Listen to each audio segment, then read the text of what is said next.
na pinakain, pero nasiraan na tayo sa Malaysia, Indonesia. The SEA Games gave us so much honor. So far, it is still the biggest SEA Games in history. Many of our athletes launched their career, even going to gold medals in the Olympics. Our athletic and our yung aquatic natin center in Clark is one of the best in the world. Ang nagsabi nito yung Israeli coach ng isang foreign team doon. But go ahead if you want to investigate. But I just want to put on record, mukhang misfire. Bakit? Yung sinasabi niyang infrastructure na walang bidding, first of all, the procurement law has many modes of procurement. So don't make it appear sa public na just because walang bidding, may anomalya na to. Okay. Secondly, bakit ko sinabing misfire? Hindi po sa I'm referring to Director ng NBI Matibag. I had nothing to do with the infrastructure. The chairman of the committee. In fact, I had to resign from the DFA because I was running for congressman during that time. So dun sa sinasabi ni Director Matibag na may congressional insertion to fund it, it's definitely not me because how could a non-member of the Senate or non-member of the House insert anything? Okay. Dun sa sinasabi niyang infrastructure, it was done by the BCDA. The chairman of the BCDA is one of the closest advisors of the president now. The president of the BCDA is one of the closest advisors and is a secretary now. And he said medyo kaduda tong kumpanya na nanalo walang bidding. If I'm not mistaken, it's the same company who's making the City Hall of Pasig. So I mean, if they want to investigate, go ahead. But by mentioning the organizing committee of the SEA Games, ako po chairman nun.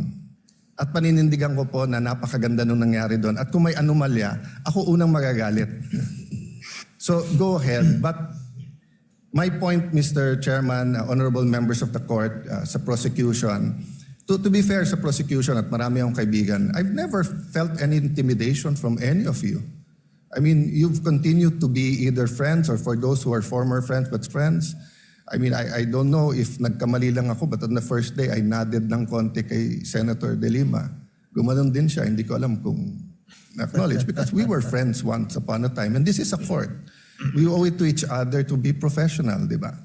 So wag tayong pumayag na someone like Director Matibag would do that. My point, Mr. President, Mr. Presiding Officer, he could have not announced it and investigated. Imbestigahan mo, tingin mo may mali, imbestigahan mo. But it is unfair to me and unfair to the court that kung kailan siya patatawag siya sa Monday, intimidate mo ako, hindi kita tatanungin sa Monday dahil mag-a-announce ka na iimbestigahan mo. Tapos sasabihin mo may insertion, tapos sasabihin mo hindi liquidated po lahat yun. So let me talk of unfairness. Hindi ba unfair? Kung ako, babalik na rin ko, sasabihin ko, inimbestigahan ko na rin kahapon Ang sabi sa akin, mainit ang ulo ni Director Matibag kasi may contractor na daw yung binigay na lupa para sa NBI at gusto niya sarili niyang contractor. Or would that be fair to him? No. It would be a marites accusation. So that's the same thing he announced yesterday. A marites accusation towards me that affects this court because I am now a senator judge. So I hope this is the last time that I'm going to have to speak about this.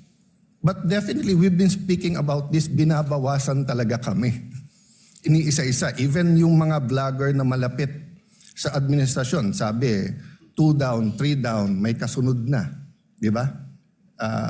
So, Mr. President,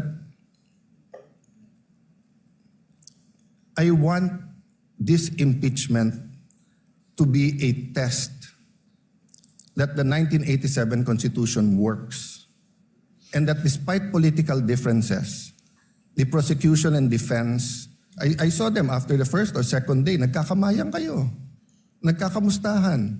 After the first or second day nung mainit na baliktaktakan dyan sa pre-trial, nagbabatian, di ba? Even in court. So we can't help but be emotional. We can't help but get mad at what we think is disgusting or sometimes crossing the line. But is there any question that for this verdict, whether it's for conviction or acquittal, to be accepted by the Filipino people, we have to make sure that the integrity of the court is intact. I will admit to you, nahirapan po ako. Wala si Senator Marcoleta. Iilan lang po kaming abogado dito. Si Senator Pangilinan, Senator Cheese, si Aimee is a law graduate, di ba? Pia. Senator Pia, Bam is a second-year law student and I'm encouraging him na tapusin niya. Total review na yung nangyayari ngayon. But it's not easy. 24 lang kami, nabawasan na ng 3. So I hope this issue of the integrity of the court becomes an issue for all of us. No, I'll repeat what I said when I was Senate President. Director, hindi mo kami natibag. So wag mo try itibagin tong representation na to o itong impeachment court because what you're doing is not helping. You investigate whatever you want to investigate. You want to investigate ba't ako nagpatubo ng balbas? Investigate mo, no problem with me. Pero wag mo nang i-announce kasi nga naaapektuhan yung integrity ng court. Thank you for the leeway, Presiding Officer. Thank you, Senator Judge Alan Cayetano. Yes, what is the pleasure of Senator Judge Pia Cayetano? Mr. President, Presiding Officer, I assume most of my colleagues, like me, were busy studying the lengthy memorandum filed by each of the parties. For the record, 30 plus pages, more or less double space yung sa prosecution. Kaya by the time I got to the defense, para na ako maduduling kasi mahaba na nga yung 30 pages na double space, napunta pa ako sa single space. Okay lang yun, kasama sa trabaho yun, pero that's how lengthy the documents were. And I slept at 2 a.m., hindi kasama to sa explanation ko, di ako nagyayabang or anything, it's our job. And I'm a night person, so normal sa akin yun. And then in the morning, tuloy ulit, sent my staff questions, asked for more details, and then we worked together throughout the morning until it was time to come here. So I don't know anything about this statement of Director Matibag. But it bothers me to hear this. I now remember that I saw a message pop up in my phone which hindi ko nga pinansin kasi nga ito yung important issue ko na pag-aralan ko tong memorandum ng mga parties na inabala nga naman nilang very lengthily and exhaustively na nila dinidiscuss in a written document. But I recall now na may nag-pop up na message from a coach telling me na gustong pa-imbestigahan yung SEA Games. And di ko talaga pinansin. And now Alan brings it up and I am bothered. There is no jurisdiction in the world that allows a judge to be pressured and intimidated. And I ask each one of you, my dear colleagues, payag ba tayo sa ganito? Ganito na ba tayo dito ngayon?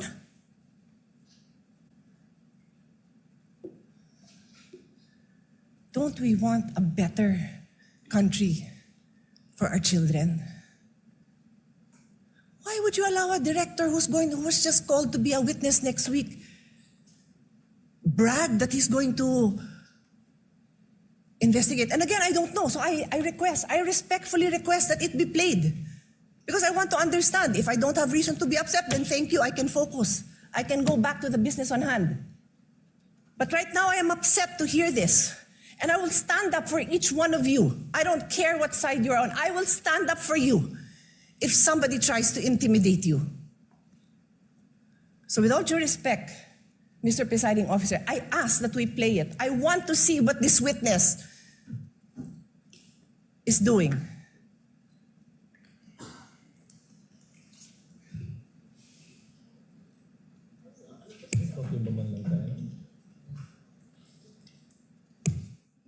Presiding Officer declares a brief recess.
Chair grants the motion of Senator Pia in order for us to be able to move on with the matter on hand for today, which is the oral arguments of the parties. Chair therefore instructs the tech to kindly play the 1-minute video for Senator Judge Pangilinan is recognized. Thank you, Mr. Presiding Officer. We share, we support the position taken by the presiding officer, but we'd like to place on record that the good NBI director will be here on Monday. So my initial view is that we should be able to do this on Monday, but I will yield to the ruling of the chair, Mr. President. We thank the understanding and magnanimity of Senator Judge Pangilinan. The tech is instructed to play the more or less 1-minute video alluded to and requested by Senator Judge Pia Cayetano.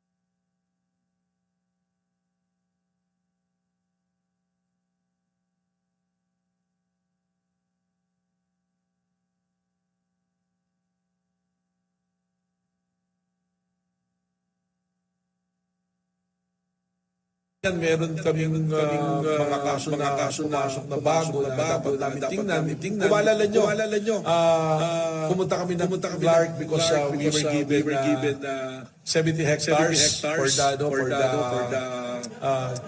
NBI Academy. So magkaroon kami ng relationship sa Clark. Nakita namin yung parang sports complex na ginamit ng SEA Games yung sa Philippine Sea Games Organizing Committee. Well, nakarating sa amin, may titingnan kami dito, kailangan kami investigahan dahil nakarating kami dito, billion pala yung pumasok dito na pera na unliquidated. At merong private company dito na na-involved na binayaran ng 10 billion at ang pagbabayad insertion sa GAA na hindi binayad. So ito, imbestigahan namin. Malaking kaso rin ito. Iba pa yun. Yung sa Caldero na kaso, I think, so ongoing, pero sisilipin na rin namin. Ito yung tungkol dun sa it's a Malaysian company na sila yung nag-build dito parang fourth area na to. Walang bidding. Tapos nabayaran ng mabilisan na 10 billion yung halaga, congressional insertion. So, sisilipin namin to. Katunayan, meron kaming mga kaso na pumasok na bago na dapat namin tingnan. Kung maalala nyo, pumunta kami ng park because we were given I think that's it. 70 hectares for the NBI Academy. So, magkaroon kami na rin. Senator Judge Pia Cayetano is recognized. Rest assured, Mr. Presiding Officer and dear colleagues and parties, I will not belabor this point. I will not stay long. But clearly, from the statements of Director Matibag, malaki daw kaso to. Naimbestigahan na niya? Alam niya ng malaking kaso? Paano niya nalaman? So sa akin lang, Mr. Presiding Officer, simple lang eh. What was the intention here? To distract the minority floor leader, who is one of only 2 lawyers right now, because our other lawyer was already carted off somewhere. So dalawa lang kami. So you wanna distract him. So ako na lang ang tatayo dito. Hindi na siya makakapag-aral. Yung ba intention? Because it is clearly the intention. The fact that he has to stand up, the fact that I have to stand up, the fact that Senator Robin has to stand up, he is distracting us from our job. As Senator Alan said, he could do it quietly. Go ahead. Anong purpose niya? Nagyayabang siya? What's the purpose?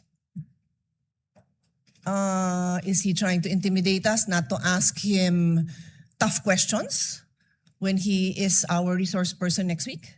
I do not know. But those statements, those actions are not acceptable, possibly contemptible. So I ask the presiding officer and you, my dear colleagues, let's think about this clearly. I will stop now.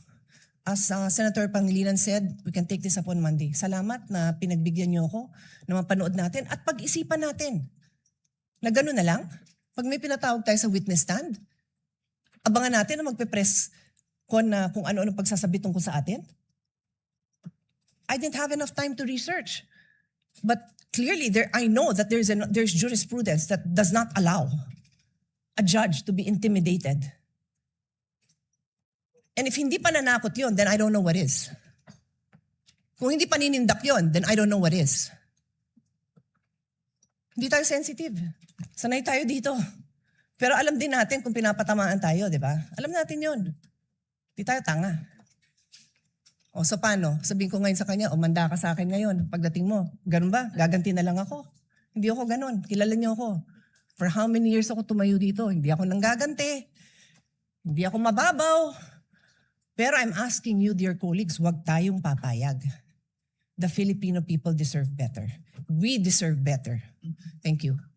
Thank you, Senator Judge Villa. What is the pleasure of Senator Judge Alan Cayetano? Yes, I didn't know we were going to play it, but just for the record, there's no issue with the Qualdron because it was paid by the private sector. There was no public money used, and it was designed by the firm of a national artist. So much so that that same firm, I don't know when we started to hire them, whether it was the time of Senator Lacson as the Committee of Accounts for the new Senate building or the time of Senator Nancy. But until now, there's engagement. So it's so easy to find out. No? But can I shift to the topic at hand? Just one manifestation for the whole Senate regarding the oral arguments. We have not yet called the journal and called the court. Yes. So called at the case. proper time, I just want to... Yes, you may do so at the proper time. Proceeding now, if there are no objections, the presiding officer will dispense with the reading of the July 14, 2026 Journal of the Senate, setting as an impeachment court, and shall consider the same as approved. Clerk of court will please call the matter before the impeachment court. Case number 004-2026 in the matter of impeachment trial of Vice President Sara Zimmerman Duterte. Appearances for the parties.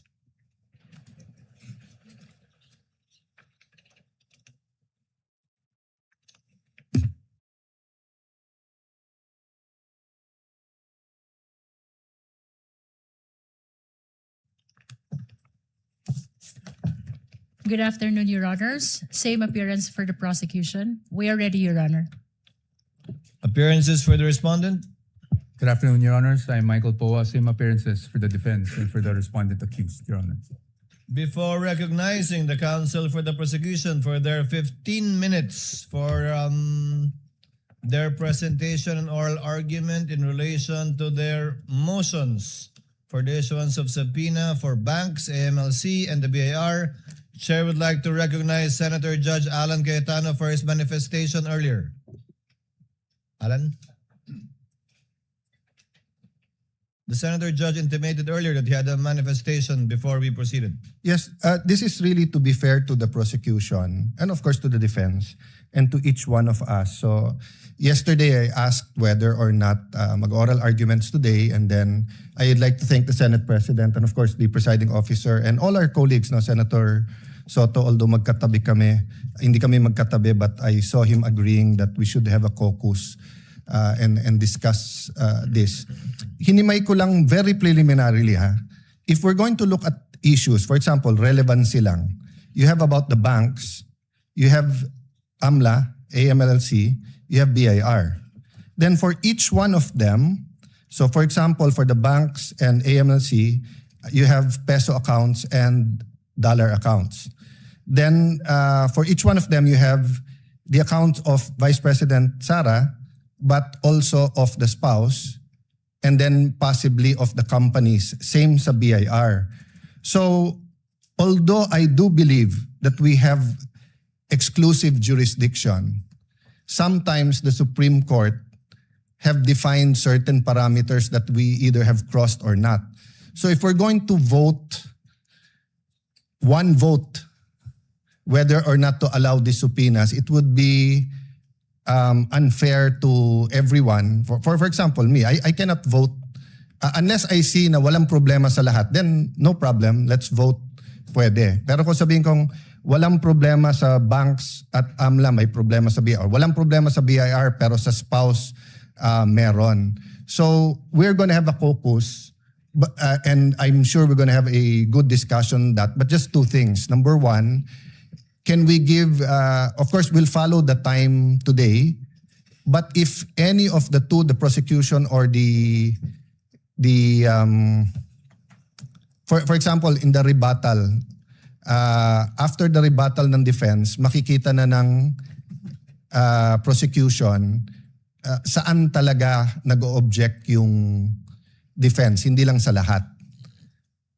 If we can give them a little bit more time, kasi nga, mahabang discussion to. Having said that, I'm more than okay if we have to have an extra day next week.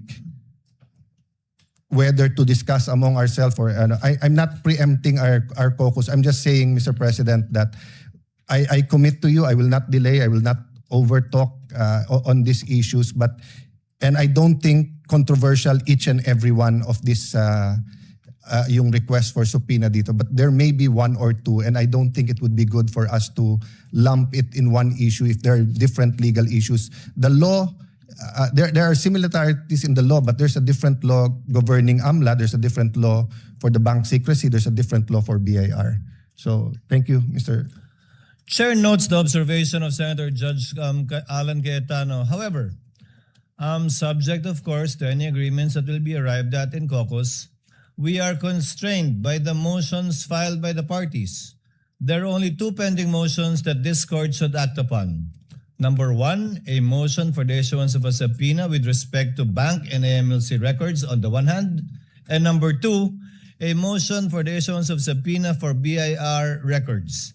Understandably, there are sub-issues underneath each, but we cannot put a vote each and every sub-issue under each motion. So we will most likely, the chair would suggest, put it to a vote by the motions that have been filed by the parties, whether or not to grant it or to deny the motion filed by the prosecutors rather in this case. Again, subject of course any agreements we might arrive at in caucus, Senator Judge Alan, and the chair will submit to that.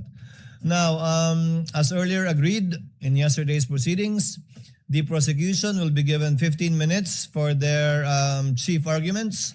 Likewise, the respondent will be given 15 minutes. And then thereafter, the prosecutor will be given 10 minutes by way of rebuttal. And the respondent will be given 10 minutes by way of rebuttal. May I ask who among the prosecutors or counsel for prosecutors will argue the motion for the issuance of the subpoenas for the banks, AMLC, and BIR? Your Honors, the prosecution will be represented by the Honorable Representative Chel Jokno for the purpose of this oral argument. Nonetheless, Your Honor, we have some manifestation to make for the prosecution. The lead prosecutor may proceed. This is pertaining to the matter on hand. This pertains, Your Honor, to the remaining witnesses for Article 4 threat.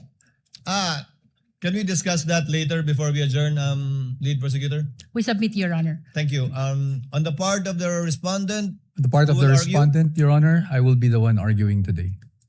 For the record, kindly state your full name, Attorney Poa. My name is Michael Wesley T. Poa, Your Honor. Thank you. Your Honor, we're requesting that Congressman Chel Jokno be recognized. For the prosecutors, the Honorable Representative from the party list Akbayan, Chel Jokno, is recognized for his oral arguments on the motions, twin motions that they filed. You are recognized, sir, and you may proceed when you're ready. You have 15 minutes. Thank you, Your Honor. Good afternoon, everyone, to the members of this honorable court. May it please the court. Simple lang po ang isyong kinakaharap natin ngayong hapon na ito. Pero napakabigat. bubuksan ba natin ang pinto ng katotohanan o haharangin ito? Ang hiling ng prosecution ay mailabas ang buong katotohanan so that this court may know the truth, the whole truth, and nothing but the truth, and make its decisions based on that. That is why we have requested the issuance of subpoena duces tecum for the bank records, tax records, and anti-money laundering council reports relating to Vice President Sara Duterte and her husband, Attorney Mans Carpio. Sa pamamagitan nito, may lalahad ang buong katotohanan tungkol sa mga alegasyon sa Article 2 ng Articles of Impeachment. Una, na pinayaman ni Vice Presidente ang kanyang sarili ng labis-labis sa kanyang legal na sahod at lehitimong kita bilang isang lingkod bayan. Pangalawa, na meron siyang mga ari-arihang hindi dineklara sa kanyang Statement of Assets, Liabilities, and Net Worth. At pangatlo, na habang siya ay nanunungkulan bilang Vice Presidente, nakibahagi siya sa negosyo, directly or indirectly, kahit ipinagbabawal ito ng ating konstitusyon. Sasabihin marahil ng depensa na walang kapangyarihan ang hukumang ito na busisiin ng mga bank records, tax records at AMLA reports ni VP Sara. With all due respect, that argument is not only legally flawed, it is an affront to the authority of this honorable court. Kung tatanggapin po natin ang argumentong ito, hahayaan natin maliitin at insultuhin ang hukumang ito. The Constitution, Your Honors, please, vests this impeachment court with extraordinary powers. Tanging ang hukumang ito lamang ang may kapangyarihang magpasya kung ang mga pinakamataas na pinuno ng ating bansa ay karapat-dapat pa rin manungkulan. Because this power comes directly from the Constitution, no one, no person, no law, no administrative rule can limit or supersede it. I repeat, nothing and no one can handcuff this court's power to try and decide this impeachment case. Kahit ang bank secrecy law po ay sumusunod at tumatalima sa impeachment court. The law explicitly states, and I quote its pertinent portions, all deposits are hereby considered as of an absolutely confidential nature except in cases of impeachment. Walang kaduda-duda, may karapatan at kapangyarihan ng impeachment court na busisiin ang mga bank records ni VP Sara. Hindi rin po hadlang ang Data Privacy Act. The law itself affirms that confidentiality shall not apply, and I quote, should the personal information be needed pursuant to a subpoena duly issued. Muli, walang kaduda-duda. May karapatan at kapangyarihan ng impeachment court na ipasabpina ang mga dokumento ni VP Sara Duterte. Pero sabi po ng kampo ni Vice President, irrelevant daw ang mga bank records, AMLAC reports at BIR records. Lalo na daw yung mga transaksyon na nangyari bago siya umupo bilang pangalawang Pangulo dahil wala raw itong kinalaman sa kasong ito. The prosecution respectfully but vehemently disagrees.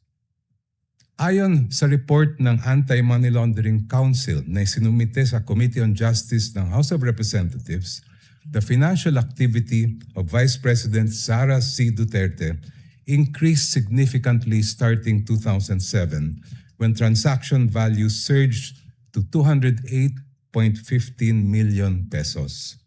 According to this report, which is marked as Exhibit P-2-7-8, I quote, financial movements intensified between 2009 and 2013 with consistently high totals exceeding 400 million pesos, including notable peaks in 2009, 704.93 million pesos, 2010, 648.58 million pesos, and 2011, 597.15 million pesos.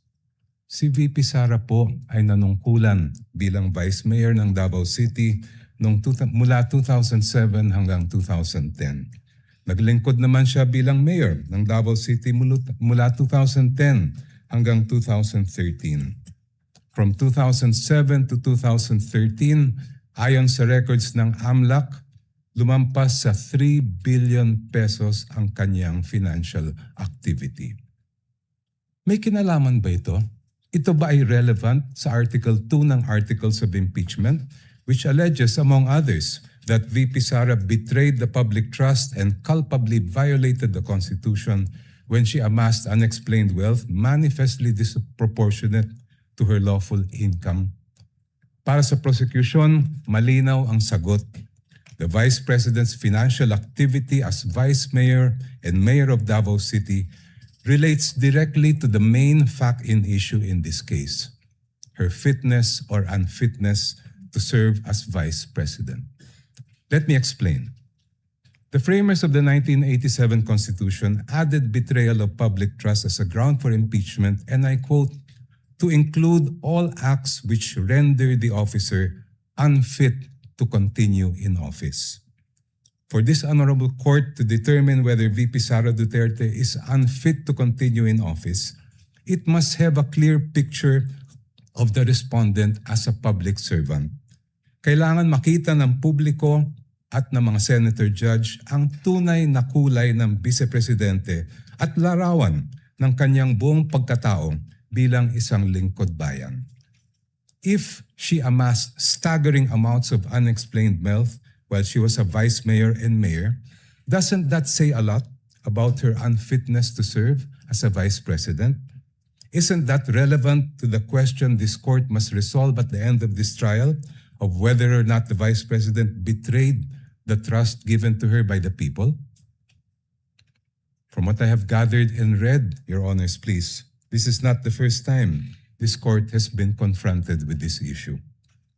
Sa impeachment ni dating Chief Justice Renato Corona, tinanggap ng hukumang ito ang mga ebidensyang nakalap bago pa man siya naupo bilang punong hukom. I believe it was then Senator Judge, now presiding officer Francis Escudero, who raised the question, will the impeachment court consider only Corona's acts as Chief Justice? This after observing that some exhibits predated his appointment as Chief Justice. This matter was taken up in caucus, after which this court decided to allow such evidence. When Philippine Savings Bank President Pascual Garcia III testified before this court in the same Corona trial, he refused to answer the question of then Senator Judge Franklin Drilon on the starting balance of Corona's 2 peso denominated accounts. But, if I'm not mistaken, it was Senator Judge Alan Peter Cayetano who said that records of initial deposits are among the quote-unquote opening documents that should have been brought to the impeachment court. After reading the subpoena, presiding officer Senator Juan Ponce Enrile held that Senator Judge Cayetano's observation was correct. During the same hearing, the presiding officer ordered the issuance of subpoena to PS Bank Katipunan branch manager Annabel Chongson to bring all the bank records of the Chief Justice. A few days later, the impeachment court denied the defense's motion to quash the subpoena for the peso bank accounts of CJ Corona. The presiding officer explained that the purpose of the subpoena is to find out if Corona has not included the deposits in his salin. This court also denied the defense's motion to suppress evidence on Corona's bank accounts. Sa huli, binusisi ng hukumang ito ang bank records ni Chief Justice Corona mula sa kanyang unang balanse bago pa man siya naging punong mahistrado. The panel of prosecutors respectfully submits that the subpoenas for the production of the bank records, AMLA documents, and BIR documents of the Vice President and her husband are proper and should be issued by this honorable court. Now allow me, Your Honors, to return to my first point. There is a deeper reason why this court must resist the attempts of the respondent to exclude evidence that is obviously relevant. It has to do with curtailing the power of this court. The Constitution gives this honorable court, and I quote, the sole power to try and decide impeachment cases. Kayo lang po, Your Honors, ang may kapangyarihang magpasya kung ano ang impeachable offense at kung anong ebidensya ang maaaring tanggapin para patunayan ito. Kinilala ito mismo ng Korte Suprema. In the case of Francisco versus House of Representatives, the Supreme Court declared, and I quote, a determination of what constitutes an impeachable offense is a purely political question which the Constitution has left to the sound discretion of the legislature. Such an intent is clear from the deliberations of the Constitutional Commission. Inulit po ito ng Supreme Court sa kasong Gutierrez versus House of Representatives, where the Supreme Court declared, and I quote, Francisco instructs that this issue would require the court to make a determination of what constitutes an impeachable offense. Such a determination is purely a political question which this Constitution has left to the sound discretion of the legislature. Clearly, the issue calls upon this court to decide a non-justiciable political question which is beyond the scope of its judicial power. Since this impeachment court has the sole power to determine what constitutes an impeachable offense, no one, not the Supreme Court, much less the defense, can impose limitations on that power. No one can dictate to this court how to exercise the exclusive power to decide what constitutes an impeachable offense.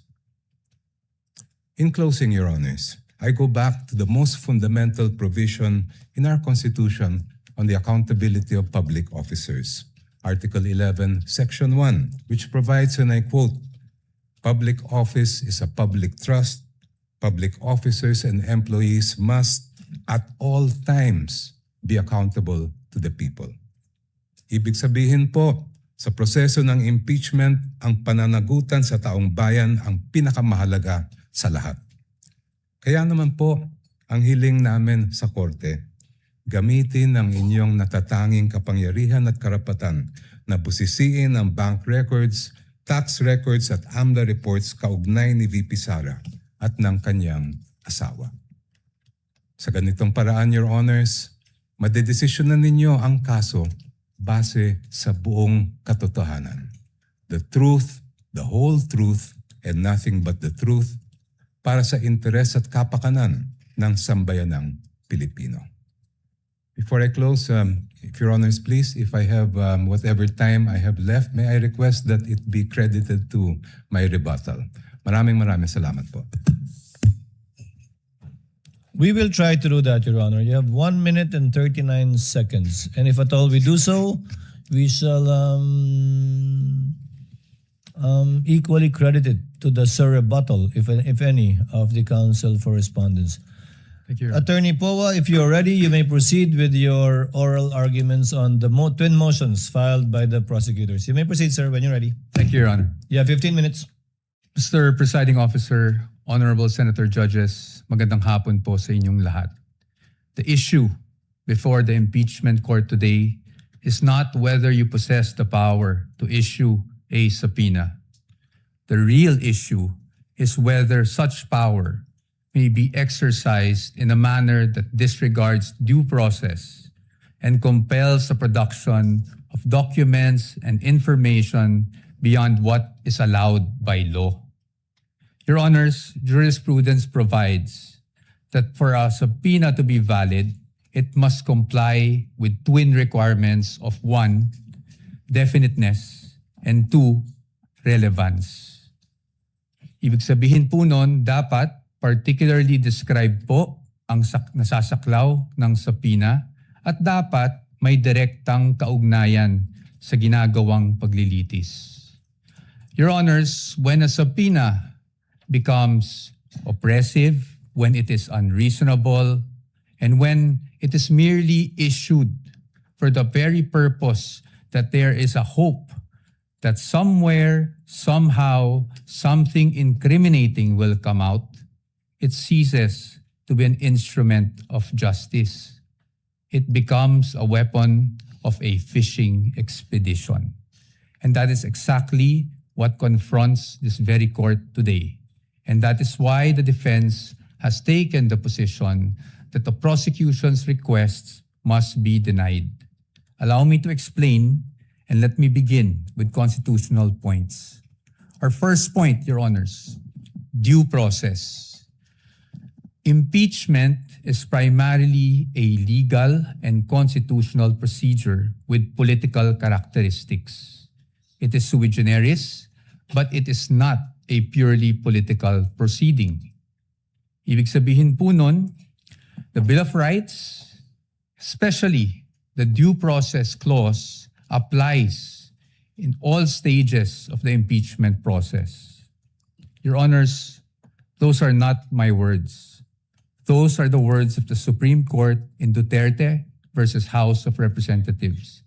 And that is the law of the land.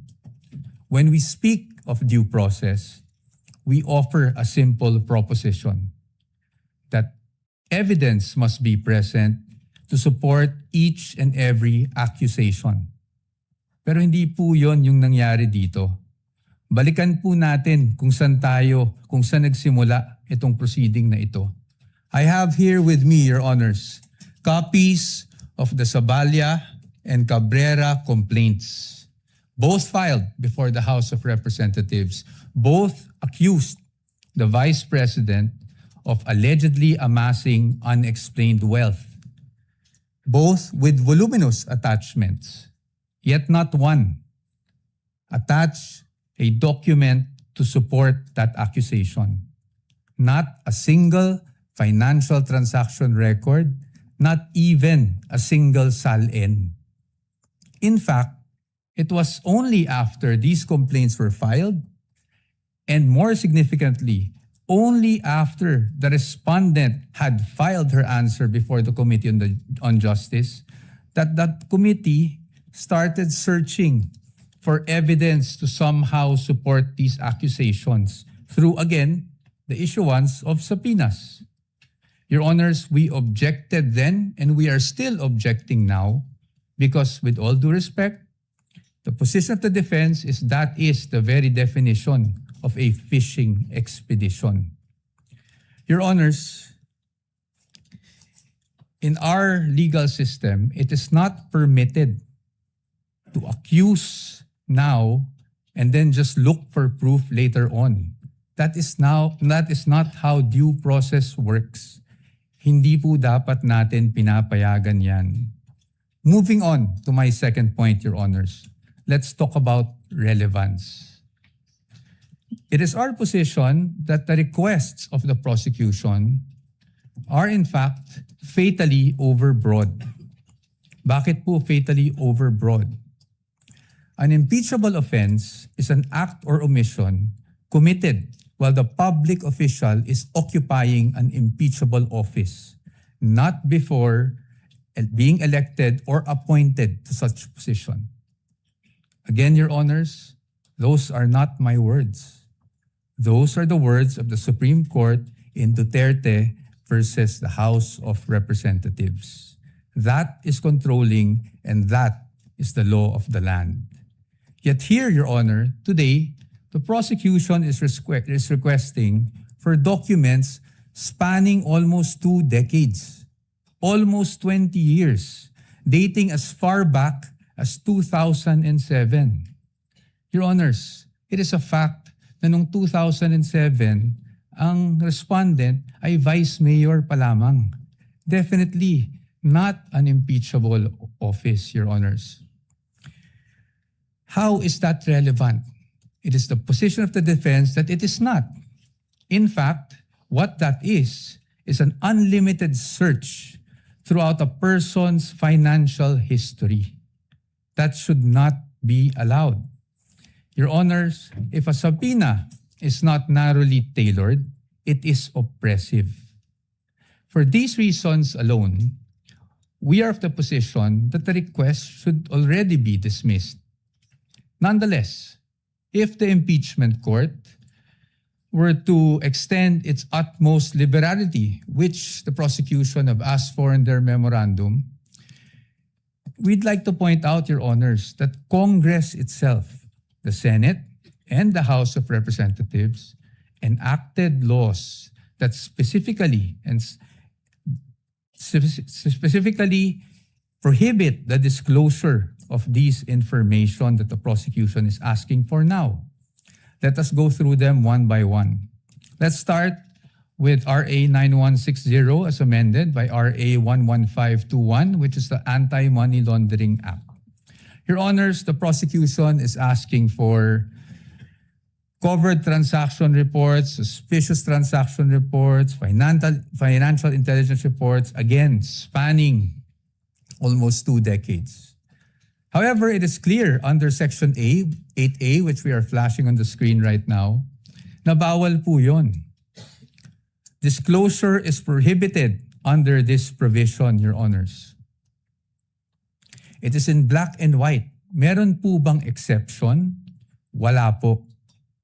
Impeachment is not an exception. Had Congress wanted to make impeachment as an exception, madali lang naman pong ilagay yun sa batas. Pero hindi po iyon nagawa.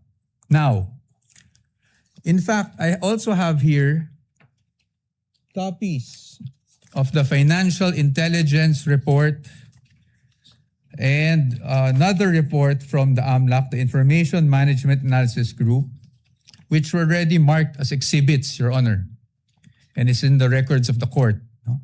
Exhibit D2-8-P1, where it says specifically that it should not be the information should not be used as evidence in formal proceedings, Your Honors.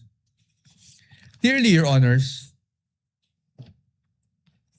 to compel AMLAC officials to disclose such information would be to compel them to violate the law.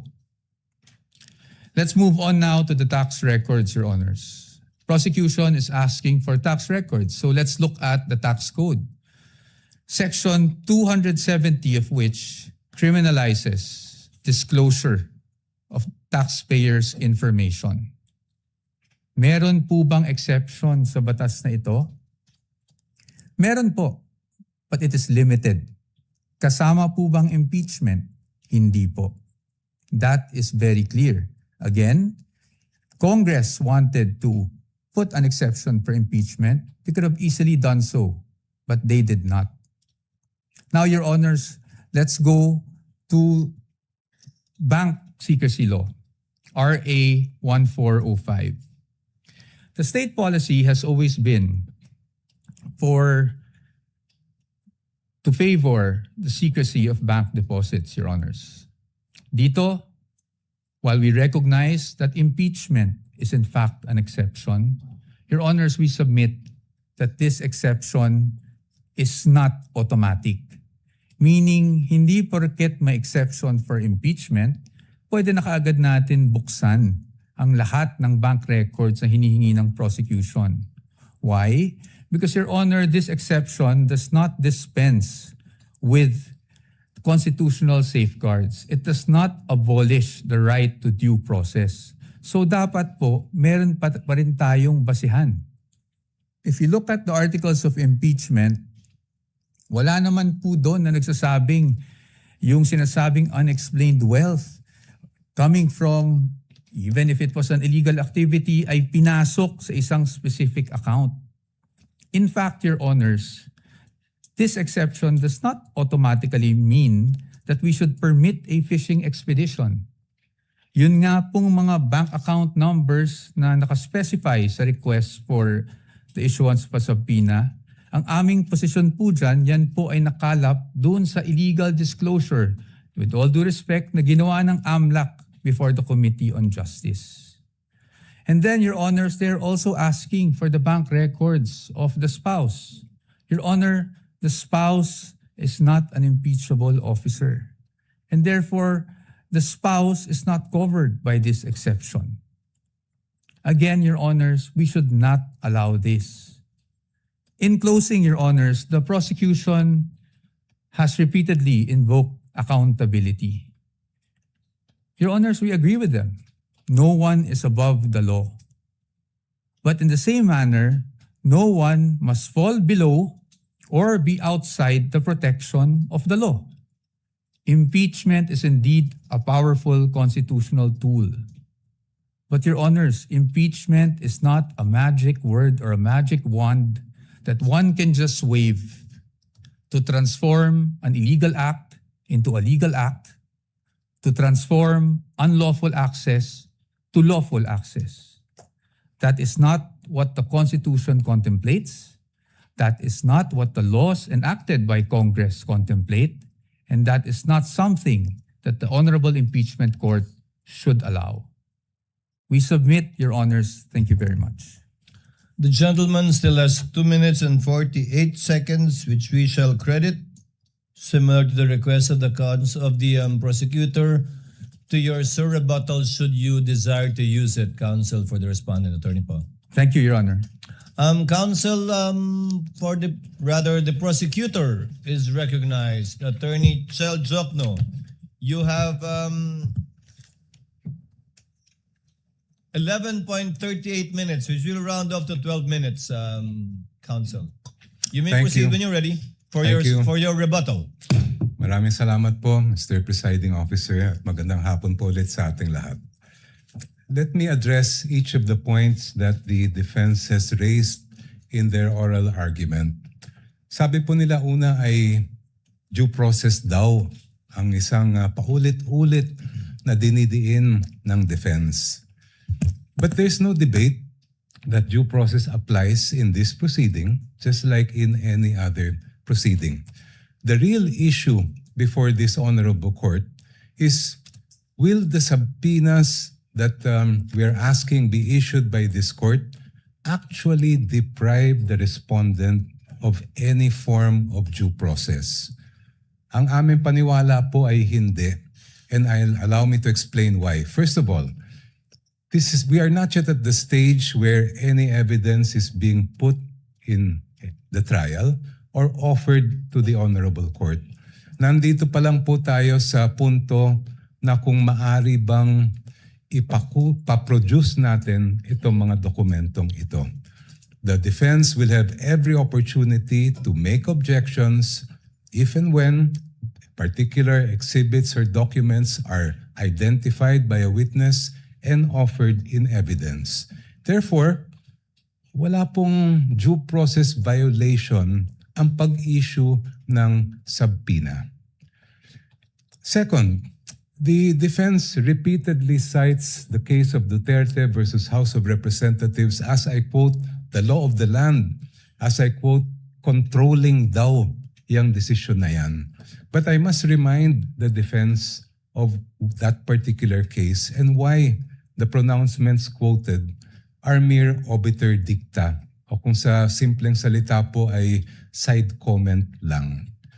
The entire Duterte versus House of Representatives case revolved around a different mode of impeachment. Kung maalala po natin, yan yung at least one-third na members of the House ang nagsampa ng kaso. And the entire decision discussed how due process should apply to that mode of impeachment. Totoo, may sinabi ang Supreme Court tungkol sa mode na ginamit po ng Saballa and the Cabrera complaints. Pero hindi po yun ang issue sa kaso ni Duterte. That issue is just a side bypass or incidental declarations of the court that are not controlling and are not the law of the land.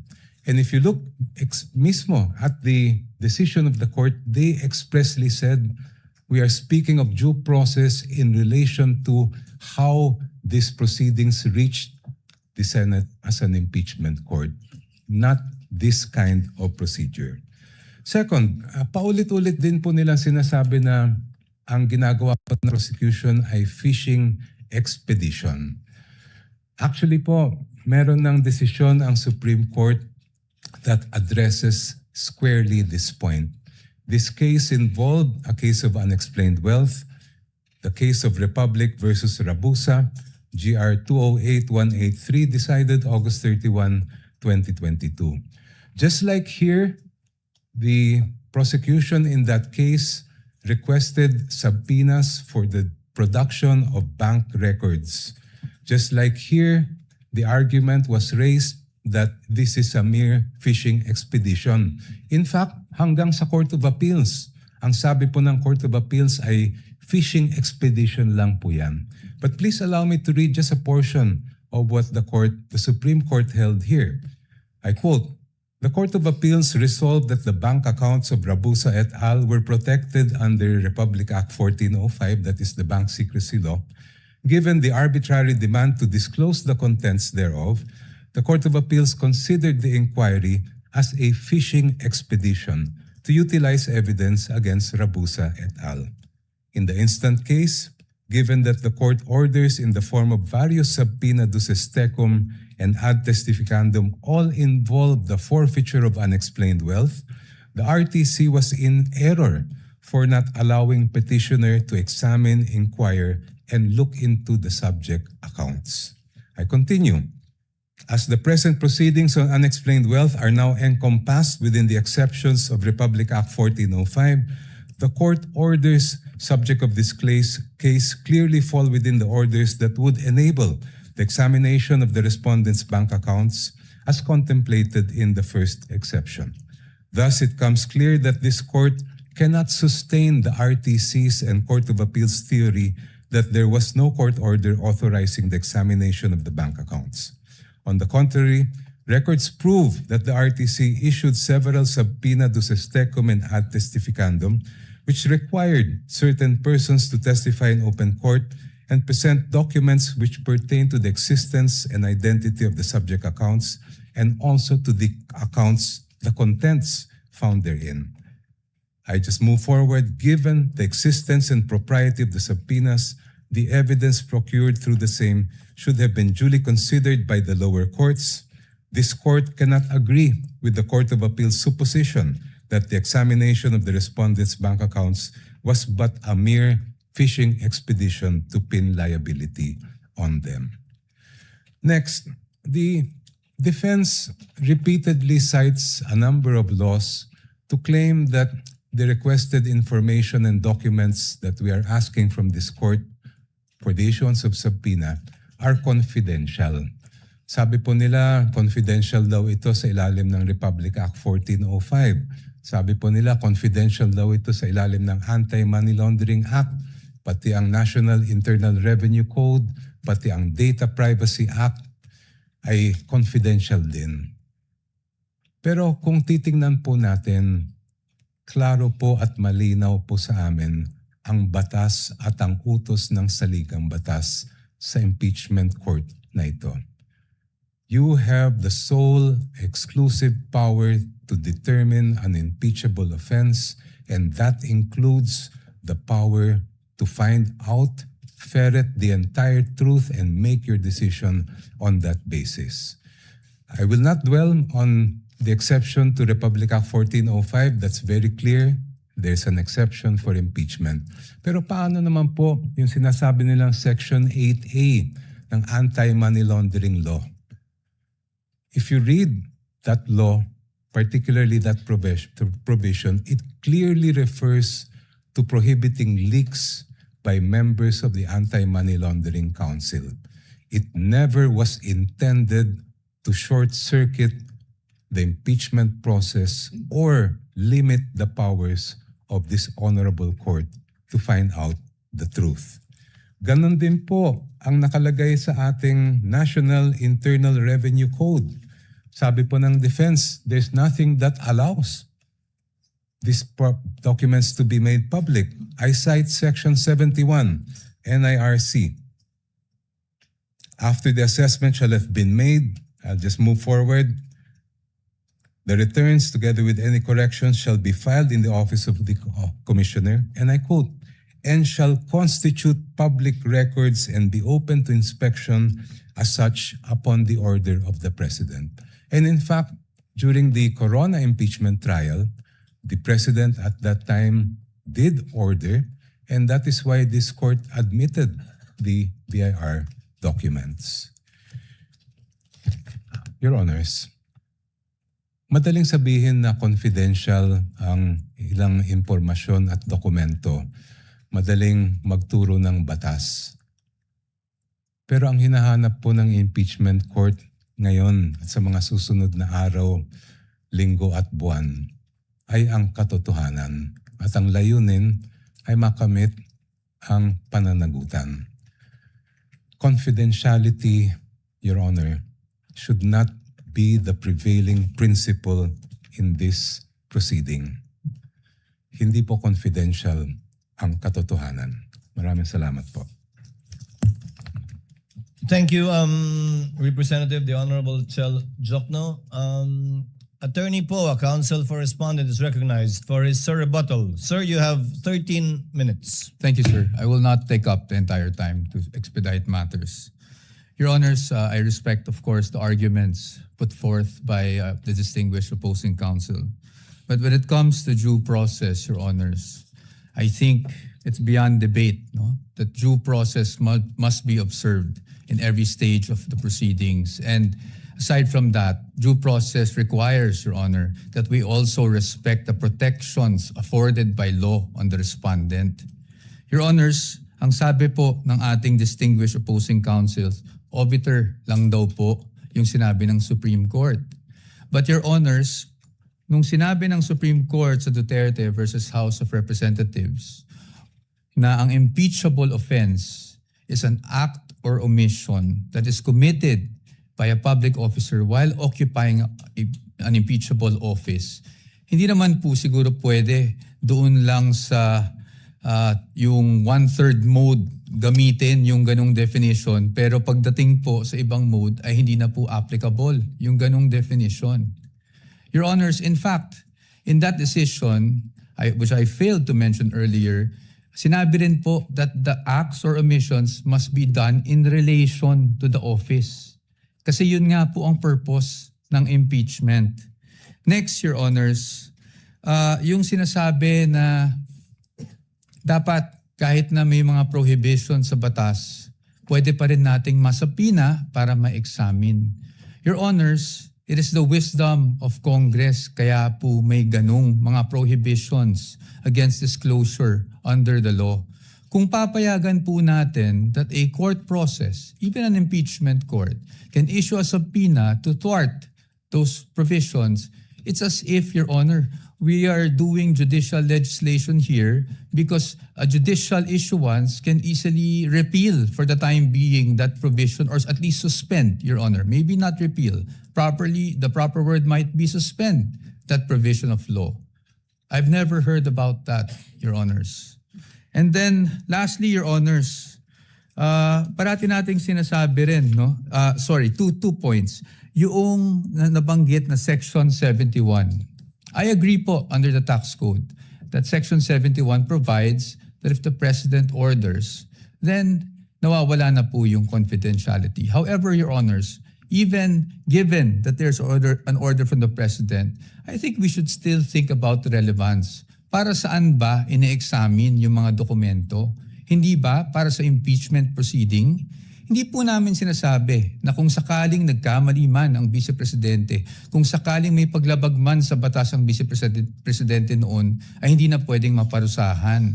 Marami naman pong paraan. You can file cases against the Vice President for those infractions, preterm infractions. Pero pag impeachment po ang pinag-uusapan, we are limited to what impeachable offenses are. And again, the Supreme Court is clear about that. Your Honors, there's also a repeated citation of the Corona case. But we would just like to point out that the Corona case was tried, decided upon way before Duterte versus HOR. And Your Honors, since it was decided before Duterte versus HOR, the Supreme Court was fully cognizant of what happened in the Corona trial. And yet, Your Honors, they imposed these guidelines.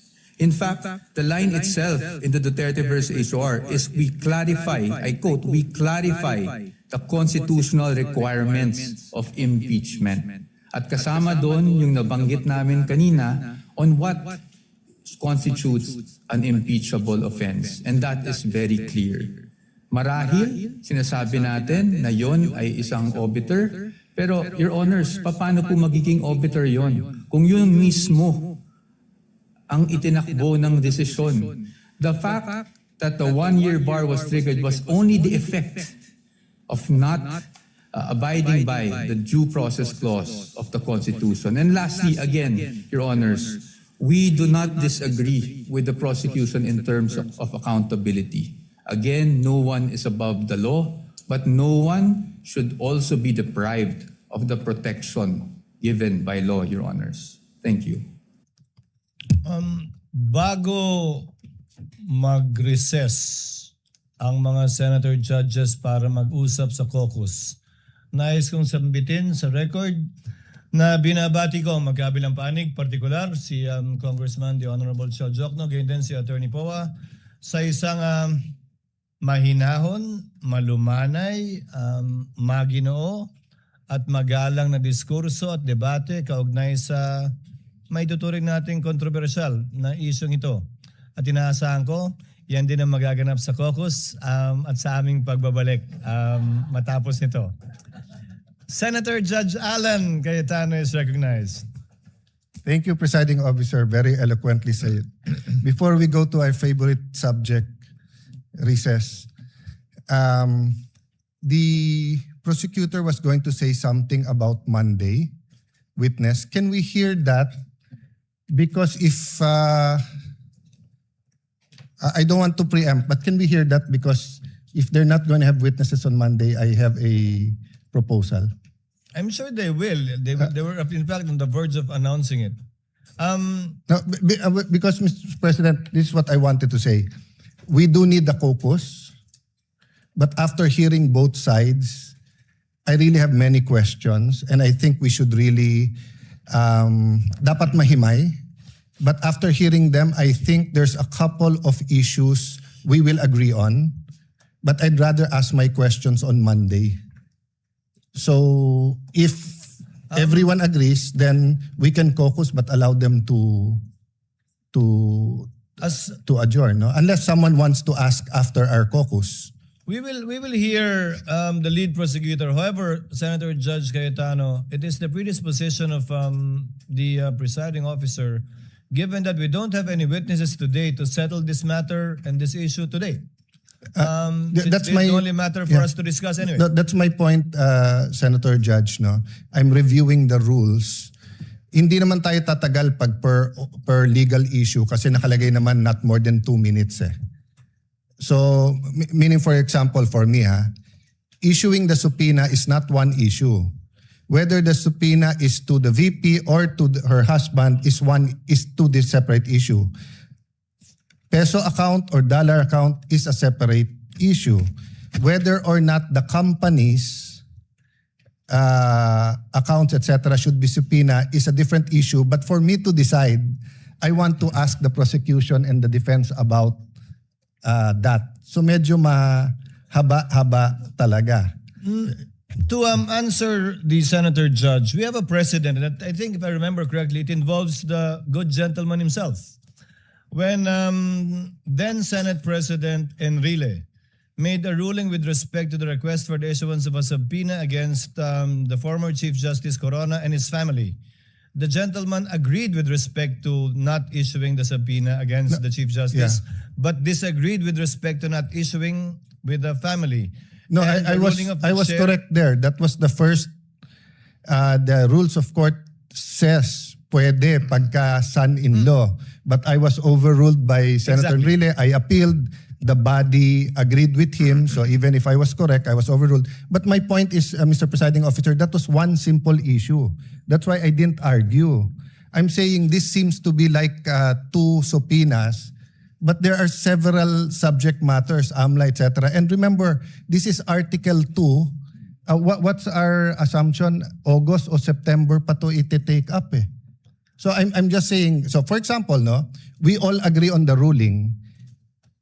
It benefits one side. We should tell them why we ruled that way So that if they file a motion for reconsideration or they go to the Supreme Court, malinaw din yung ruling natin doon. There are substantive issues here. There are some issues as eloquently said by Congressman Shell Jokno. Alangan namang bago ako ng stand kung pare-pareho yung issue about let's say bank account. So you know my vote on that, di ba? But my vote on Chief Justice Corona doesn't mean it's the same vote if it was on his spouse and the companies that are under his name. I can tell you honestly right now, I don't know what to vote for, what my vote will be. But I do know that these are two important issues. Even the definition of definiteness and the definition of fishing expedition, I want to pursue that with them. With the permission Your of Honor, Senator sir. Judge Allen, can we discuss that in caucus? Yes, yes. Instead of- So I'm just saying, if we're going to discuss it and maraming magtatanong, do you want them to go home and we can extend till Thursday next week or whatever? No, not at this time. Okay. We can advise I them submit to properly the presiding at the officer. appropriate time. Senator Judge Pangilinan. Now, just to reiterate the earlier manifestation of the presiding officer, we agreed to go on caucus after the presentation Yes. after the oral argument. So let us stick to the agreement, Mr. President, Mr. Presiding Officer. Thank you.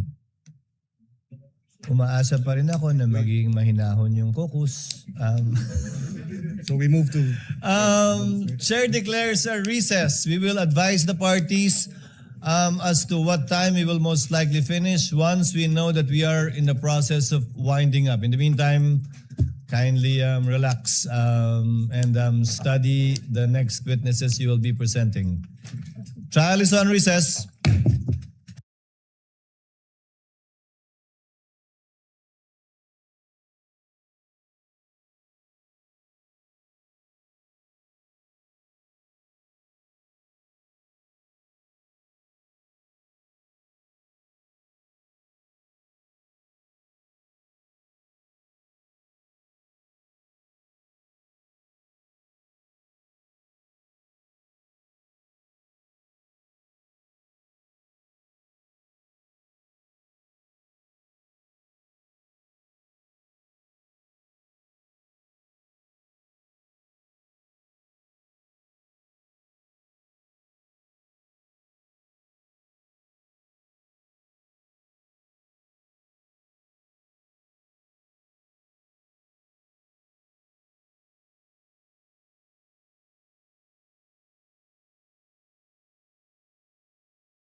For the information of the parties as well as the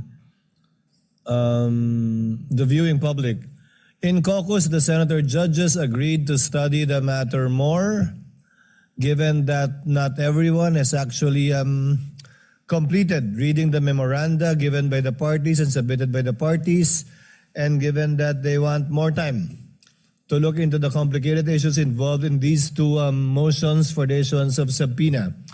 The senator judges agreed in caucus to decide on the matter on Monday, and that on Monday, senator judges who wish to ask the parties questions will be afforded the time to ask these questions again on both sides.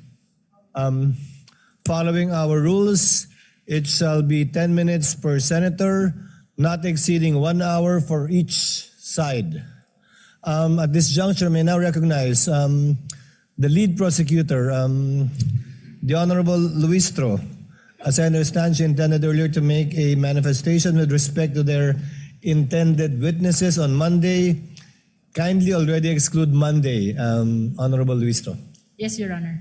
First of all, we would like to acknowledge the positive response of the Honorable Impeachment Court to our previous manifestation. Accordingly, we would like to reiterate that the prosecution will no longer be presenting Attorney Zuleika Lopez as well as Captain Belinda Bello. Reiterating, however, the same concern on redundancy, surplusage, and lack of necessity, the prosecution further manifests that we will not be presenting as well the following witnesses for Article 4, that is threat. Number 1, Your Honor, is the Philippine National Police Firearms and Explosives Office representative. The witness intended to testify that the respondent owns firearms, including the high-powered ones, which demonstrate the capacity and capability to execute the threat. On the other hand, Your Honor, it has been shown already that the government took seriously the threat. As a matter of fact, it prompted the full-scale investigation, including the recommendation to file a criminal complaint. Number 2, Your Honor, is Mikel Flores and Bons Magsambol.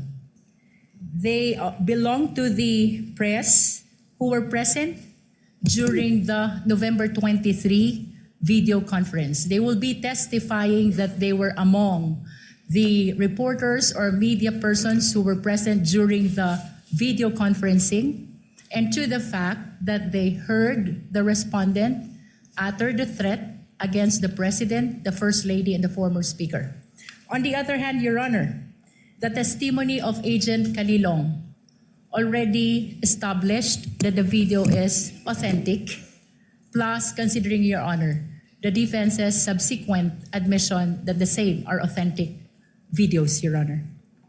Number 3, Your Honor, is Sheriff Abe Andres.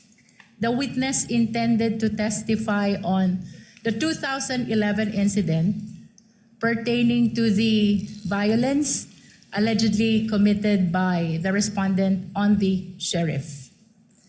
On the other hand, Your Honor, during the past proceedings, it has been acknowledged by both parties. Particularly, it was acknowledged already that the occurrence of this incident of 2011, so we deem it unnecessary as well to present this particular witness. Number 4, Your Honor, is the family member of a victim of threats. The witness intended to testify on the effect, the gravity, and the seriousness of the threat allegedly committed by the respondent. On the other hand, Your Honor, Attorney Lotto already testified that threat is a private crime and its prosecution does not depend on the complaint, participation, and even the subjective feeling of the victim, including his families. Finally, Your Honor, the psychiatrist. The witness intended to testify on the respondent's state of mind, the nature of the violence in the statement made, as well as the capacity and capability to actually execute the threat. On the other hand, Your Honor, both parties have sufficiently established already the circumstances surrounding the statements made by the respondent in the authenticated video. The same is true with respect to the respondent's own subsequent confirmation of those statements, as well as the testimonies already presented. Your Honor, considering that these 5 witnesses are included in our pre-trial order, Your Honor, we respectfully withdraw their names among the prosecution's witnesses for Article 4 threat. This withdrawal, Your Honor, renders Attorney Melvin Matibag, the NBI Director, as our last witness for threat, who will be testifying this coming Monday. Tuesday, Your Honor. Likewise, Your Honor, the prosecution acknowledges the 5-day notice rule. However, considering that the decision to forgo the testimony of Attorney Zuleika Lopez, as well as that of Captain Belinda Bello, came only after the conclusion of the testimony of Attorney Lotok, plus considering, Your Honor, the earlier manifestation, which will render Attorney Matibag the last witness for threat, we would like to beg the kind indulgence of the Honorable Impeachment Court to note our next witnesses. This will be in support of Article 1, Confidential Fund. And if we will be presenting Attorney Melvin Matibag on Tuesday, then this means that the first witness for Confidential Fund will be presented on July 22, that is Wednesday. Yes. Nevertheless, Your Honor, we are requesting that we be allowed to request for the issuance of subpoena for our first 3 witnesses for Confidential Fund. That includes Marivic Pareja of the Legislative Archives Museum Management Service of the House of Representatives, and also, Your Honor, 2 land bank employees, including Violeta Constantino, former branch manager of Land Bank Show Boulevard Branch, and Ninita Camposano, former branch manager, Land Bank, DepEd Branch. To clarify, Honorable Wistro, this is for the issuance of subpoena ad testificandum only? Your Honor, the request is for the issuance of both subpoena ad testificandum and subpoena duces tecum. Kindly submit in writing the motion in order to be able to specify the documents you want to be the subject matter of the subpoena duces tecum. We will await it within the afternoon, even after adjournment, so that we can sign the subpoena by today or tomorrow at the latest. May I inform the Honorable Impeachment Court that the list or the request for subpoena ad testificandum and duces tecum, the written ones, have been submitted already to the Honorable Impeachment Court, Your Honor. I stand corrected. Yes, I have it with me now. Your Honor, may I just enter some correction with respect to the testimony of Attorney Lotok to the act of threat or grave threat. The same is a public crime which does not need a private complainant, and its prosecution does not depend on the complaint participation. Counsel, before going there, let the presiding officer act on these requests for issuance of subpoena first. The presiding officer hereby grants the request for the issuance of subpoena ad testificandum to Ms. Marivic Pareja to appear on July 21 and 22, to Ms. Violeta Constantino and Anita Camposano, also a subpoena ad testificandum to appear on July 21 and 22, and subpoena duces tecum to Ms. Lynette Ortiz, correct? Of the Land Bank of the Philippines, to appear on July 21 and 22. The aforestated requests for subpoena are hereby granted. Clerk of Court is directed to prepare the corresponding subpoena ad testificandum ducis tecum as the case may be, and for the Sergeant at Arms to be instructed to serve the aforestated subpoenas. As you were saying, Honorable Luistro. May I just manifest, Your Honor, that with respect to the testimony of Attorney Lotok Duterte, the same is a public crime, and therefore its prosecution does not depend on the complaint, participation, and even the subjective feeling of the victim, including that of his family. What is this about? I think, if I remember correctly, Representative Luistro, the presiding officer stated that also yesterday, that there are only certain private crimes that require the complaint of the victim. And these mostly are private and sexual crimes such as concubinage, adultery, seduction, abduction, rape, and acts of lasciviousness. We These are understand, the only Your Honor. private crimes that require the signature or complaint of the private complainant. We understand that, Your Honor, and we in fact submit to the position of the Honorable Impeachment Court, except that this representation misstated the supposed public crime into a private crime, Your Honor. Noted. Your Honor. Before recognizing the counsel for respondent, Senator Judge Aquino is Just a recognized. point of order, Mr. Presiding Officer. With the presentation of the articles and the witnesses, we're tackling all of the articles from the prosecution and then all of the articles from the defense, or initially maybe I was mistaken. I thought we would tackle the per article prosecution then defense, prosecution then defense. Is it all articles then all articles, Mr. Presiding Officer? Not a point of order, but perhaps a clarification. Yes. But the answer is yes.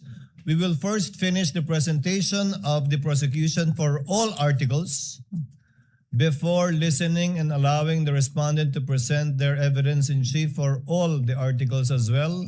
Thereafter, we shall decide by article. After the formal offer of evidence by both parties shall have been made and the final arguments shall have been made of record as well. All right. Salamat, Mr. Presiding Officer. Counsel for the respondent is recognized. What is your pleasure, ma'am? Good afternoon, Your Honors. Good afternoon, ma'am. I just have a few, before I express some statement with respect to the discourse that we just heard from the lead prosecutor, may I just clarify, because I don't know if I'm mistaken, but she did mention that they are now withdrawing 5 witnesses under Article 4, namely the Philippine National Police Firearms and Explosives Office Representative, Mr. Flores, Mr. Magsambol, the sheriff, and the psychiatrist. And one more, the relative of the family of a victim. That would make it 6. Then that's clarified, Your Honor, because I also heard the lead prosecutor say that Attorney Melvin Matibag will be their final witness for Article 4, and I had neglected to consider the family member listed as one of the reserve witnesses.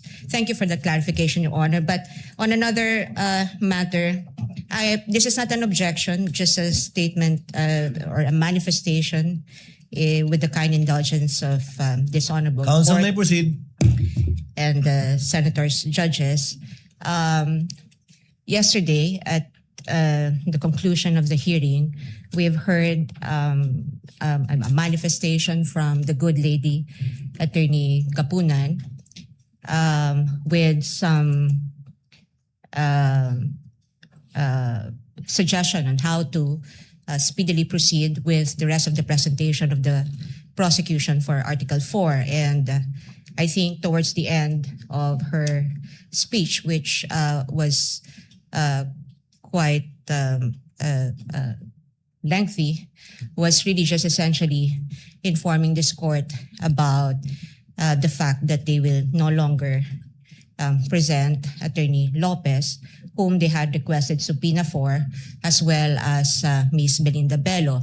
But my point is, I'm not objecting to the good counsel's manifestation or even the manner by which she delivered it yesterday or the lead prosecutor's manifestations today. Only that my concern is those manifestations are almost always accompanied with lengthy discourse containing conclusions of law and facts that in reality only this impeachment court can really determine.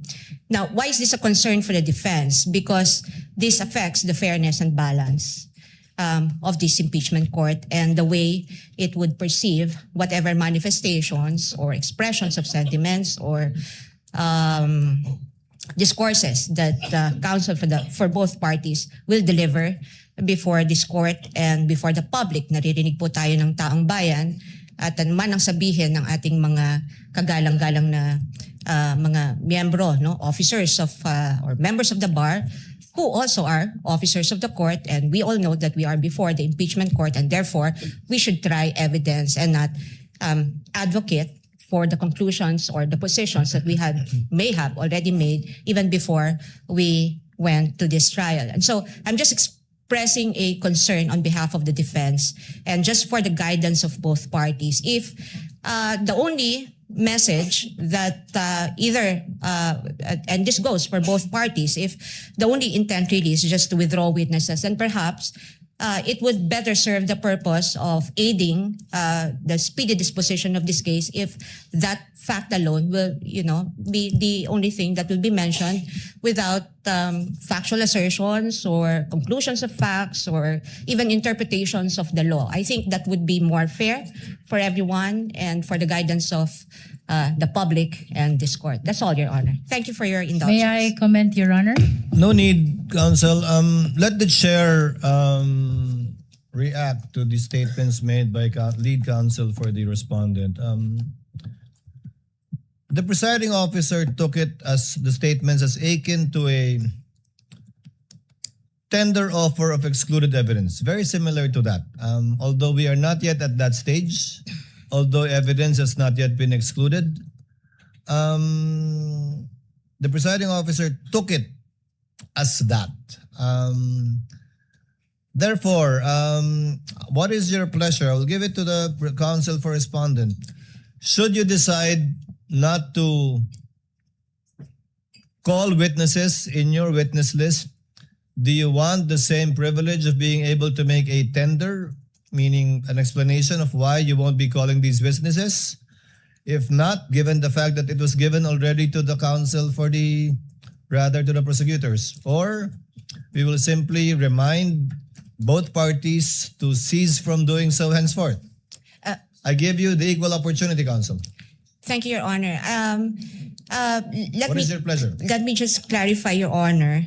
With respect to the presiding officer's statement on it, the chair taking the prosecution's manifestations a tender of excluded evidence, we respectfully disagree, because if this is a tender of excluded evidence, as the presiding officer had said, there was, number one, there's no excluded evidence, because number two, they never offered it in the first place, and number three, they didn't, in fact, withdrew the presentation of these 5, 6, or 7 remaining witnesses that they listed in their pre-trial brief. Number two, Your Honor, I'm not actually asking for any special treatment or privilege or even the same amount of time that were given to the lengthy manifestations and discourses by members of the prosecution. All I'm asking is if the parties may be guided and from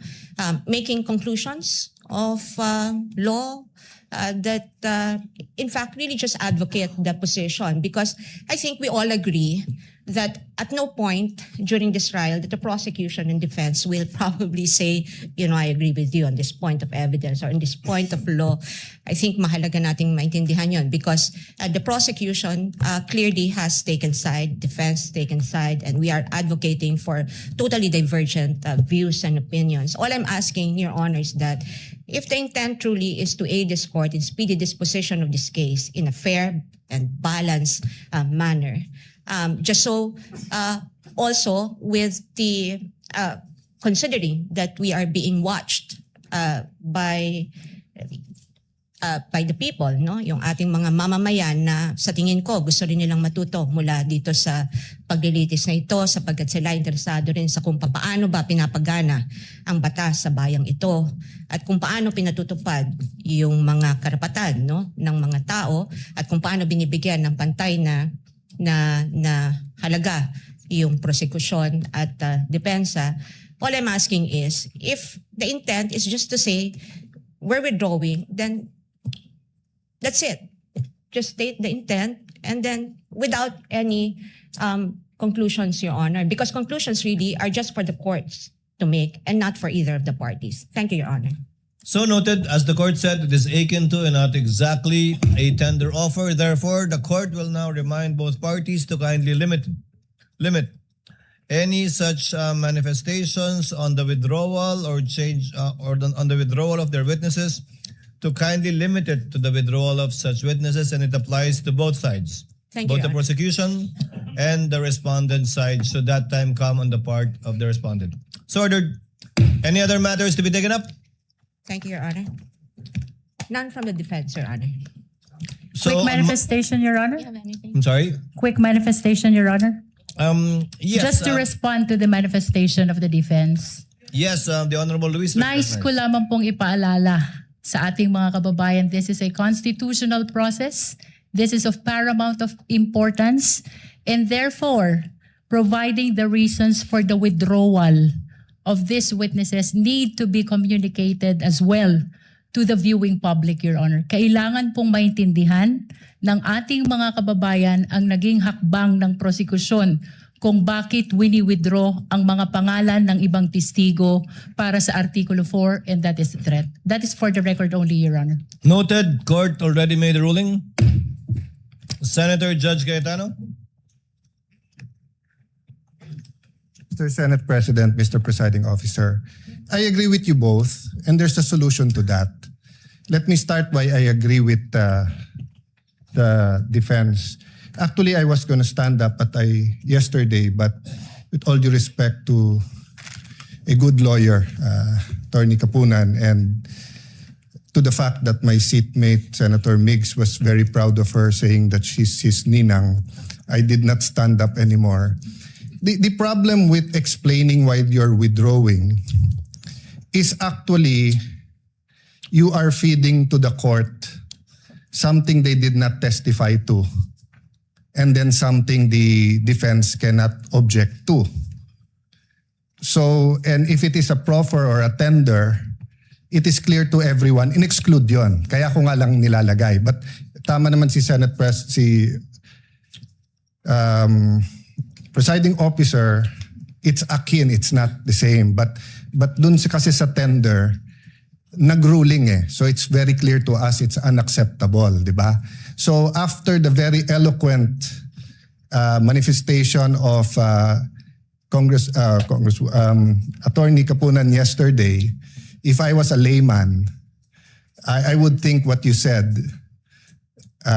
whether it was the agent John Mark, whether it was the second witness sa NBI, was true. Kasi parang may summation. The same thing with you, the very able lead prosecutor and chairperson of the House Committee on Justice, di ba? Having said that, I agree with you, this is an impeachment court. People have to know why. But I think we've been very lenient. No one except the spokesperson has spoken about the sub judice rule. So you can actually explain it in the press con afterwards, if I may, no? Because nga, I was also observing yesterday and I was saying, kung ako yung defense, dadagdagan ko na yung witness ngayon at every time i-withdraw, may chance akong i-explain bakit wini-withdraw, then reinforce kung ano yung sinabi nung before. So I understand you completely, ma'am. People have to understand why it's not a sign of weakness. In fact, in your it's a sign that you've achieved your position. But we can do that in the press cons and other forums. But if you do it kasi here, walang chance yung prosecution to rebut that. Or if they do, it's one rebutting the other rather than the witness standing. So if I may offer that solution, Mr. Presiding Officer. As ruled by the presiding officer, henceforth, that will no longer be allowed. Senator Pangilinan, Senator Judge Pangilinan before Senator Judge Pia Cayetano. It's just a very quick manifestation. I was actually listening to the ruling of the presiding officer, and initially I thought he would rule that the defense would likewise be given the opportunity to speak up, and at some point when they likewise have the opportunity to withdraw witnesses. I would like to think, Mr. Presiding Officer, that would have been the better approach, because this is an impeachment court. This is not. We are not bound by technical rules, unlike court proceedings where lawyers are familiar and would really want, to make it as orderly and as technical as possible. But again, I will yield to the ruling of the chair, but just a reminder to everyone that technical rules of evidence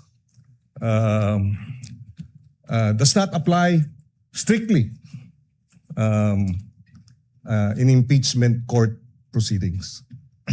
Precisely because nakikinig ang taong bayan, pagka technical masyado, na sa halip na lumalabas ang bawat punto. Hindi ko sinasabing hindi dapat magsalita ang defense. In fact, yun ang original o initial na suggestion at minumungkahi ng ating presiding officer na kung gusto magsalita ng defense din para tapatan yung nabanggit ng prosecution, mas maganda sana. But I will yield. I just wanted that manifested, and I will yield to the ruling of the chair. We thank the good gentleman for his understanding and magnanimity. Given that counsel for respondent did not want the same benefit, it also saves on the court time, and as pointed out by Senator Judge Allen, these words can be best expressed outside this court, so that we can manage the court's time better, given that they have both parties have their respective spokespersons to discuss these matters. Counsel for respondent, you wanted to be recognized? Yes, Your Honor. Yes, ma'am. May I just very briefly, so that I won't take any more time of precious time of the court and our everyone who's here. With just a brief response to the lead prosecutor's counter manifestation that this is because this is a constitutional procedure. We understand that. When we came here, mulat ang aming mga mata na pumunta rito at alam namin na ito ay isang constitutional mekanismo. Kaya nga, yung sinasabi ko kanina at ang aking kahilingan lamang ay nakasandig doon sa prinsipyo na yon na dahil ito ay isang constitutional mechanism, kailangan siguraduhin natin na balanse at patas yung lahat ng magaganap. At hindi ko, I find it difficult to understand how manifestations containing assertions that are laden with conclusions and personal advocacy, and obviously one-sided advocacy of either parties, would help the court arrive at the proper determination of whether the respondent is guilty or not guilty of the charges contained in the articles of impeachment. Hindi rin po ito in response po to our just good Senator Pangilinan, hindi po technical na or rules, no, yung aking ini-invoke dito, kundi yung actually it's substantive dahil ito ay nakasantig sa ating saligang batas. Salamat po. Noted. Senator Judge Pia Cayetano is recognized. What is your pleasure, ma'am?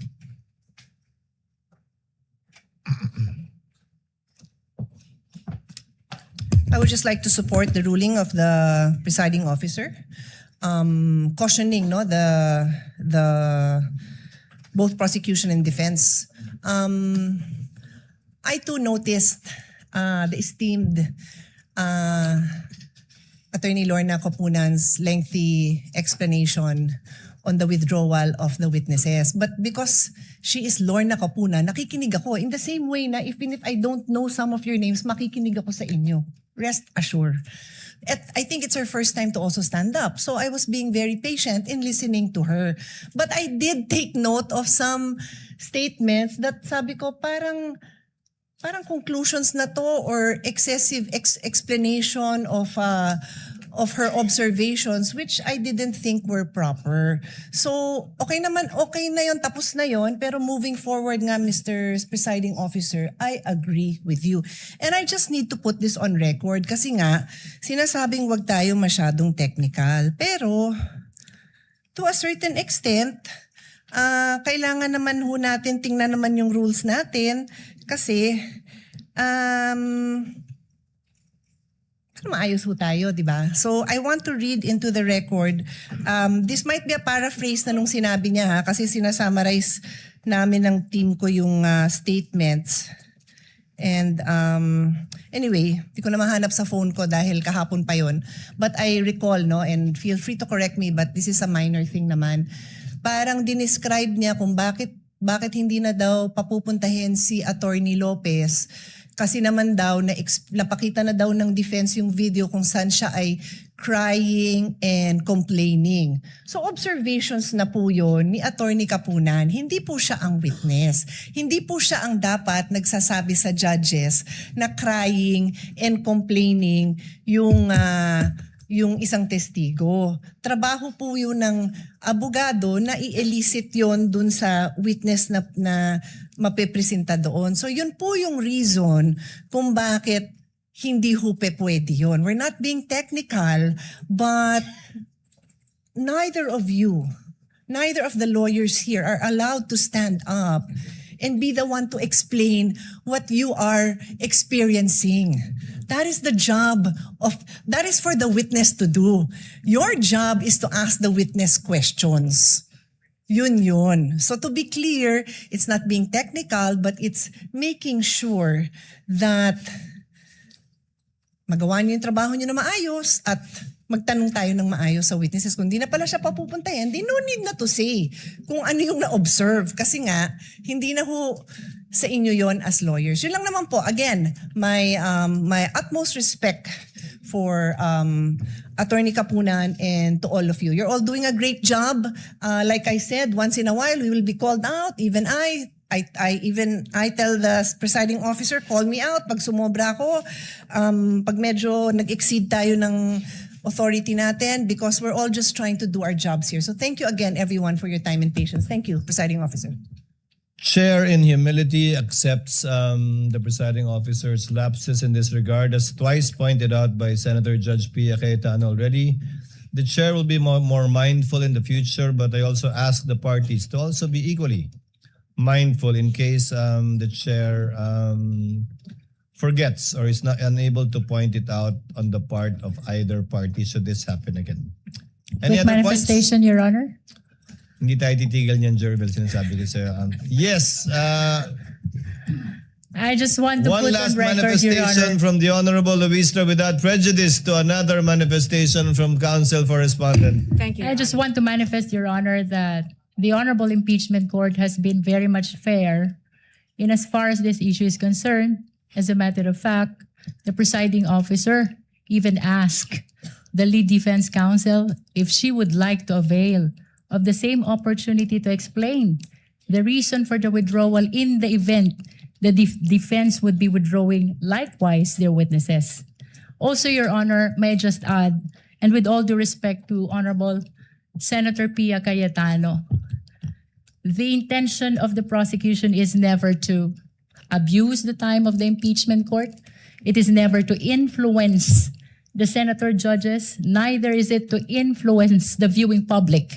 The explanation was a statement of the position of the prosecution, and of course it is anticipated that the same is adverse to the other party because it is apparent that we are in the prosecution side while the opposing counsel is on the defense side.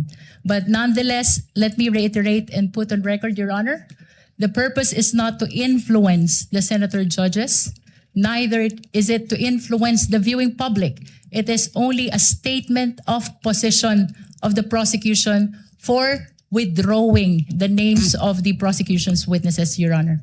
Noted, and the ruling of the court stands on the matter. Just a Counsel for Respondent. brief counter manifestation, Your Honor. I thank the lead prosecutor for mentioning that the same courtesy was earlier offered to the defense with respect to providing lengthy discourses or manifestations before this court. But I think the point essentially that I'm trying to make is that we're not asking the court for any advantage. What we're merely asking is fairness. That's all, Your Honor. Thank you.